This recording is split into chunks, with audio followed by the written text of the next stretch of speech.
یاد رکھ تو پیر رومی کا کہا، عقل قرباں کن بپیش مصطفیٰ۔ یہ ایک شعر ہے، اس کا پہلا مصرع اردو میں ہے اور دوسرا مصرع فارسی میں ہے، جس کا معنی یہ بنتا ہے کہ مولانا رومی رحمۃ اللہ تعالیٰ علیہ نے کہا ہے کہ نبی پاک صلی اللہ علیہ وسلم کا حکم تیری عقل میں، تیری سمجھ میں آئے یا نہ آئے، بس تو سر تسلیم خم کر لے کہ یہ اللہ کے پیارے محبوب علیہ الصلوۃ والسلام کا حکم ہے، اور حضور کا حکم جو ہے وہ حکم خدا ہے۔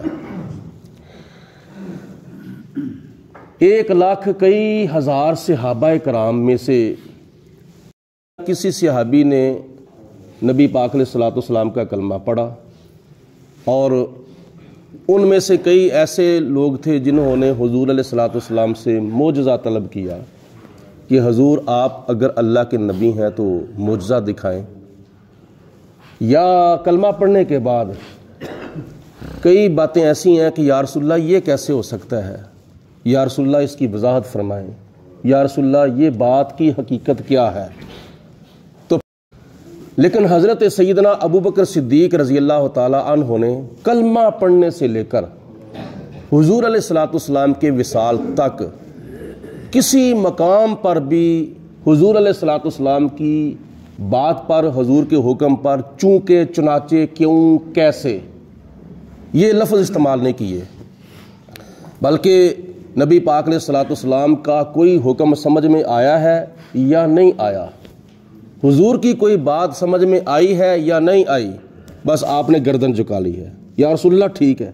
نبی پاک علیہ الصلوۃ والسلام نے اگر دن کو فرمایا کہ یہ رات ہے، یا رسول اللہ ٹھیک ہے۔ حضور علیہ الصلوۃ والسلام نے رات کو فرمایا ہے کہ یہ دن ہے، یا رسول اللہ ٹھیک ہے۔ یہ محبت کا تقاضا ہے، یہ پیار کی نشانی ہے کہ جو یار کہہ دے بس وہی ہونا چاہیے۔ اس کی وضاحت کے لیے آخر میں ایک بات عرض کرتا ہوں۔ جب نبی پاک علیہ الصلوۃ والسلام ہجرت کی رات جناب صدیق اکبر کو لے کر غار ثور میں تشریف لے گئے، تو غار ثور کے اندر 3 دن اور 3 راتیں آپ نے قیام فرمایا، اور 3 دن اور 3 راتوں کے بعد پھر آپ غار سے نکل کر مدینہ شریف تشریف لے گئے۔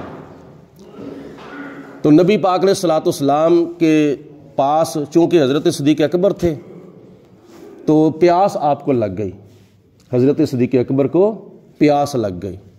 عرض کی یا رسول اللہ مجھے پیاس لگی ہے، تو نبی پاک علیہ الصلوۃ والسلام نے فرمایا کہ اسی غار کے ایک گوشے کے اندر جاؤ، وہاں ایک پانی کا چشمہ ہے، وہاں سے پانی پی آؤ۔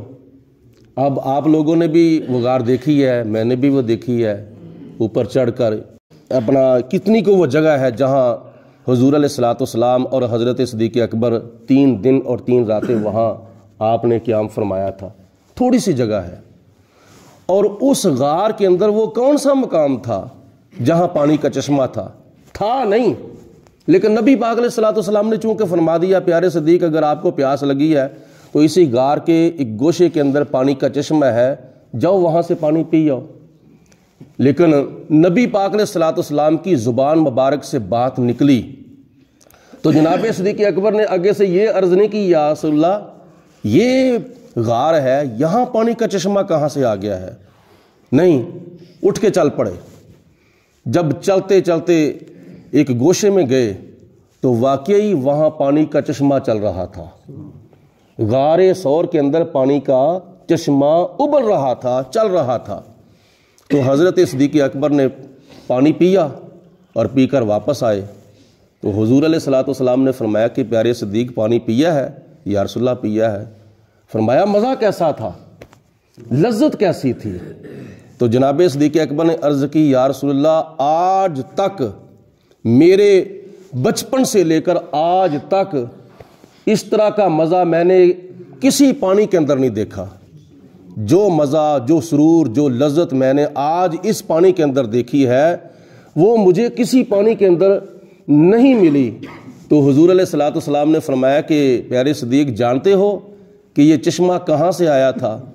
یا رسول اللہ اللہ جانتا ہے، یا اللہ کے پیارے رسول علیہ الصلوۃ والسلام اللہ کی عطا سے جانتے ہیں۔ تو حضور علیہ الصلوۃ والسلام نے فرمایا کہ یہ وہ چشمہ ہے جو جنت سے آیا تھا، یہ وہ چشمہ ہے جو جنت سے آیا تھا۔ اللہ پاک کی ذات نے تیری پیاس بجھانے کے لیے اس چشمے کا جو کنیکشن ہے وہ جنت کے حوض کوثر سے جوڑ دیا تھا۔ یہ کس بات کا نتیجہ ہے؟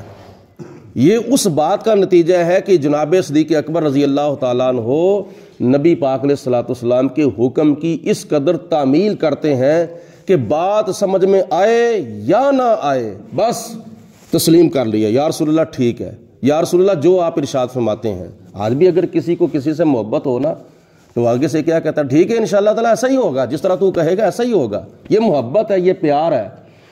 تو پوری امت میں سے سب سے بڑھ کر صحابہ کرام اور اہل بیت پاک، اور ان میں سے سب سے بڑھ کر اگر نبی پاک علیہ الصلوۃ والسلام کے ساتھ کسی نے محبت کی ہے وہ تو حضرت سیدنا صدیق اکبر رضی اللہ تعالیٰ عنہ، جنہوں نے نبی پاک علیہ الصلوۃ والسلام کے ساتھ محبت نہیں کی بلکہ محبت کی انتہا کر دی۔ ہو سکتا محمد کی محبت دین حق کی شرط اول ہے، ذرا بر بھی ہو خامی اس میں ایمان نامکمل ہے۔ تو نبی پاک علیہ الصلوۃ والسلام کا کوئی حکم ہو تو سر تسلیم خم کر دینا چاہیے اور اس کے اوپر عمل کرنا چاہیے۔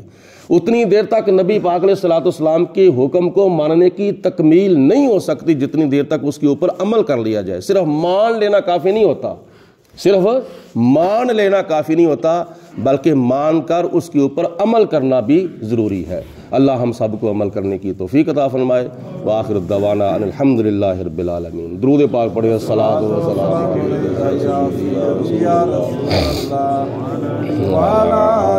صحابک یا سیدی یا حبیب اللہ، صلاۃ والسلام علیہ۔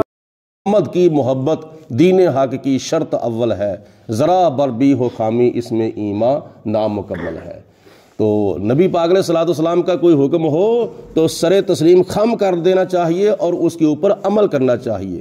اتنی دیر تک نبی پاک علیہ الصلوۃ والسلام کے حکم کو ماننے کی تکمیل نہیں ہو سکتی جتنی دیر تک اس کے اوپر عمل کر لیا جائے۔ صرف مان لینا کافی نہیں ہوتا، صرف مان لینا کافی نہیں ہوتا بلکہ مان کر اس کے اوپر عمل کرنا بھی ضروری ہے۔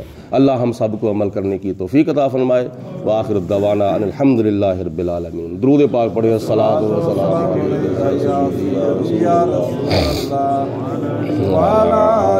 صحابک یا سیدی یا حبیب اللہ، صلاۃ والسلام علیہ۔